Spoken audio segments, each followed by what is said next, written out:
Hey guys, I'm here with Carson Heady. How are you, Carson? I am fantastic, Matt. How are you? Excellent. Happy New Year. Likewise. How were your holidays? They were really good. It's always good to spend time with family and to see everybody, and glad to be back to work as well. So it was an excellent time of the season. How about you? Same. I spent several days with family, so that felt great, to really disconnect a little bit from work, take some time off. So we're going to talk today about how to set up your year, 2018 for success. What do you need to do? I know you have, several things that you want to talk about, different points that you want to raise. So why don't you get started? I'm sure I'm going to have some questions as you speak, as you raise some ideas in there. So I'll let you kind of go with the flow, and then we'll see if maybe the audience has some questions as well. Yeah, absolutely. It's obviously a very timely topic. We're back to work for a new year, 2018, and 2017 probably fell into one of three categories for you. It was probably very successful. It was possibly good, but you would have liked to improve upon it, or maybe you didn't meet your expectations. So no matter what no matter what transpired in the past, obviously we want to leave it there. We want to learn from it. We want to look back into those lessons of 2017, and but at the same time be cognizant that the scoreboard is set back to zero and a new game has begun. So really, with just like any sport, with the selling game, you want to return to fundamentals and make sure that you're recalibrating with any customers or business partners or other team members that you work with.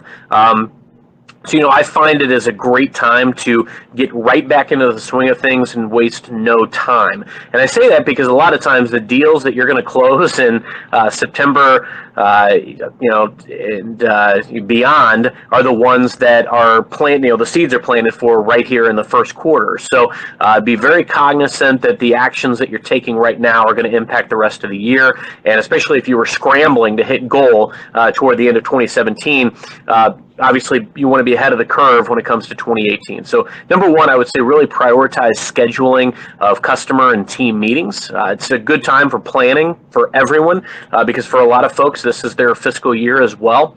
But it's a good time to reach out to folks and just put some time on their calendar to schedule out and look at the strategy for 2018. How can you be of value? What are their priorities? What are any new pain points that may have arisen? And, again, your business is probably going to have some new offerings as well. You're probably going to have new priorities. A lot of teams have sales kickoffs around this time of year as well. So it's important to take time to invest in yourself. Lastly, I'm going to say on this point, from a New Year's resolution standpoint, some people make them, some people don't. But I think anybody that does or that has given thought to applying some of that to business probably looks at the ways that they can adjust their sales based on what happened in 2017. And I think that in doing so, it's always imperative that we take a moment to reflect on where we were and why, and what worked and what didn't, and then we can adjust our sales and look at, okay, how can we take those lessons into 2018 and do things differently? Because ultimately, what you want to do is you want to very quickly immerse yourself back into very effective routines. The things that worked well, the things that may not have worked well, and if you had a cadence with customers, or you had a cadence with team members, or you had a different rhythm of the business that you did, it's important that you're doing those types of things. Same thing with pipeline. You obviously want to look at any pipeline that may have lingered from 2017. Is there any of it that's still viable for this year? If so, what steps do we need to take to bring it to fruition? And then finally, like I said, a lot of the deals that you're going to look to do here into the rest of the year, you need to be planting the seeds in January, February, March in order to close them during the calendar year. So it's very important that you're doing that. So take the opportunity to kind of cleanse your funnel a little bit and add some honesty to it, but also make sure that you are adding some new, fresh opportunities based on these conversations that you're having. Don't waste any time. Don't stress over a number. Focus on process. Again, the scoreboard's back to zero. You might get a momentary pat on the back for 2017, but it's time to get to work again. And the big quota might be kind of scary. I mean, you're looking at you may be getting your 2018 quota right about now, or here in the next week or two, and it might be a daunting number. So again, the key thing is to focus on the process that's going to get you there, the steps that are going to get your customers to purchase between now and then. Figure out the new promotions, the new tools that you have in place, the new training that you may have, and the proper selling motions that are going to get you to where you want to be. So at the end of the day, you can come out firing on all cylinders and make sure that it's a successful 2018. So do you tend to maybe separate the year in different parts? Maybe each quarter you have different goals for the year, or do you always, on a routine level, on a daily basis or weekly basis, do sort of the same things? You do everything but as a routine? For example, in January, let's just give an example. In January, and you kind of brought that point where you should schedule meetings, you should reach out to customers, reflect back on 2017 with your team, perhaps. What would you say is kind of the sequence of things you should do through the year? Beginning of the year is more important to do this, and then maybe throughout the year do this, and then at the end of the year. It's a great question. One thing that I'm always looking to do is build out campaigns. It could be based on new offerings that have come out. It could be based on things that you're seeing in the industry or trends that you're seeing. But I think that also, you've probably and hopefully already planted the seed for what your weekly, what your monthly, what your quarterly rhythms look like, because you've established that with your customers and with your team members previously. But if you haven't done so, now is the perfect time. Reaching out to customers and figure out, because they're all very different. I've got some clients that, I have a monthly cadence with. I've got some that I have a quarterly cadence with, and then there's some that really need very little maintenance. So it may be a little bit of checking in from here and there. Could also be a good time to establish some new content, maybe you do a newsletter. So it's a good time to maybe look back at the year, thank people for their business during 2017, but look ahead. And then also those planning sessions. I mean, this is a very unique time because we're always looking for excuses to reach out to customers and kickstart conversations. But the turn of a new year is the perfect time, just like the turn of a new quarter might be a perfect time, or the turn of a new month might be a perfect time to just inherently do some outreach that will start some of these conversations. Because, again, you're looking to have a conversation, to plan, and to look at, the year ahead. Whether it's with a team member, whether it's with an employee of yours, whether it's with an account, or with a business partner, you've hopefully got a cadence established. But if you don't, now's a great time to do it. And I think whether it's a monthly or a quarterly type of review is totally up to the situation at hand or what makes sense. But no matter what you do, you come to agreement of what works, and maybe you propose something. Hey, if you see that a client needs a lot of TLC, it might behoove you to suggest, hey, maybe we should have a monthly rhythm, or maybe we should talk weekly until we get this situation sorted out.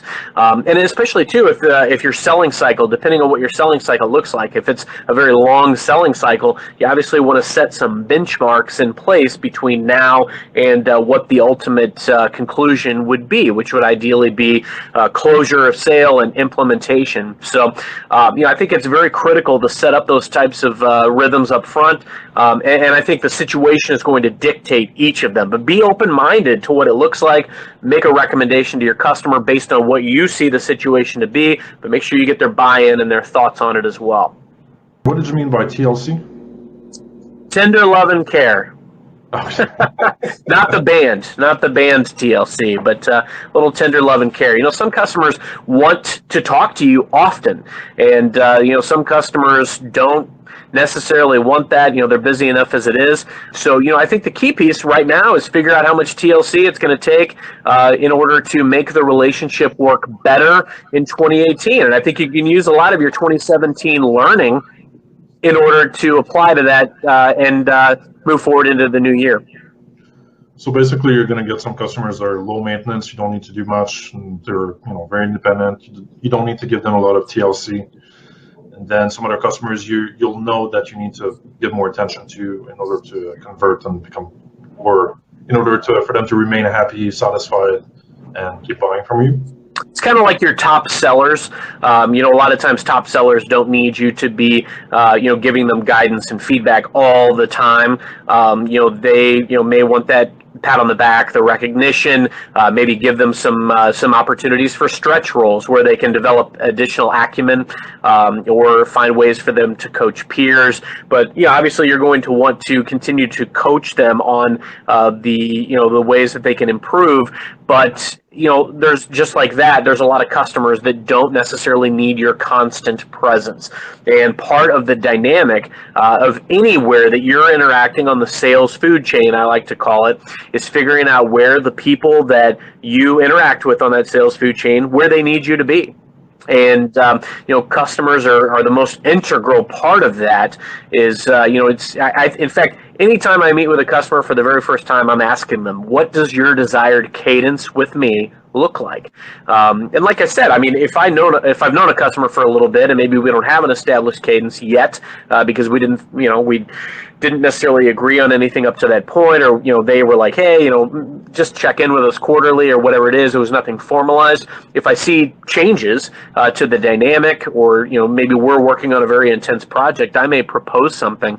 But like I said, you want to get their buy-in, and you want to make sure that you're on the same page and that they're getting the attention that they need, while also weighing that against your priorities. Because again, I mean, a new year often gives the opportunity to re-examine the way you go to market. And, I can look back and I can say, hey, well, I was really effective here, but I didn't manage my time well here. And so maybe I want to reallocate my focus, and I want to go down my book of business and say, you know what, I should have spent more time here. Or this is where I probably could have hit my number, as if I'd have spent more time with these accounts. So I think 2018 and the fresh year gives you the chance to do that and to look ahead and say, what accounts, what motions, what sales motions and different plays and different mechanisms that I can put into place are going to get me to my 2018 number. Build a process around that, roadmap it out, benchmark, say, hey, these are the steps that I need to make between now and the end of the year, and then execute. Do you have more examples, perhaps, of lessons that you can learn from the last year? You mentioned a couple just now, but maybe give a few more examples. Absolutely. While I always stress not to get too stressed about the number and to focus more on the process, it's a great opportunity to look back. And number one, the numbers don't lie. So if you look back at last year's numbers, they are going to tell a story of how your process worked and changes that you may need to make in your process and able to be more effective, and in order to be more profitable, and in order to be more productive in 2018. So, it's very likely that you're measured on a number of different key performance indicators, or KPIs. So, you may have efficiency statistics if you're on the phone. You may have different key metrics that you're accountable for selling. Well, if you look back at those for last year, again, the numbers don't lie. They tell a great story, and that story will help you adjust your sales, again, like we were talking about before. So I think the first lesson that I would take from 2017 is look at the numbers and look at where you could have made a bigger impact. From that's going to lead you into looking at your process and figuring out, okay, how could I have adjusted my process in order to better adjust, better have results, and not only results, but consistent results in these metrics based on the last year's performance. So if I look at my efficiency statistics and I'm a rep on the phone and I was only available to take calls for X percentage of the day, but I would prefer to be available Y percentage of the day, look at the things that were taking up a lot of your time, and be cognizant when you're on the phone and you're having conversations to why it's being dragged out so long, and just look for ways where you can make cuts, but obviously maintain the productivity. Same thing with being in other selling roles where you have key performance indicators. Let's say you're accountable to sell widget 1, widget 2, and widget 3. Widget 1, you blew out of the water. Widget 2, you did okay. Widget 3, you needed a lot of improvement. Well, First and foremost, we all probably have to report in and do certain amounts of revenue. So, you want to figure out, okay, if widget 1 helped me blow out my number, and that's the most important one, or maybe that's the one I'm incentivized most on, I'm not suggesting you necessarily make any drastic changes. But again, you want to take a look at your metrics and how you can change process to provide better and more consistent results in those metrics. So let's say widget 3 I really tanked on in 2017, and that's a key part of my business. Well, let me look back at that. Let me look at the areas where I stumbled. Are there different ways that I could have presented the offerings? Is there training maybe that's available on that product? Maybe I'm not up to snuff.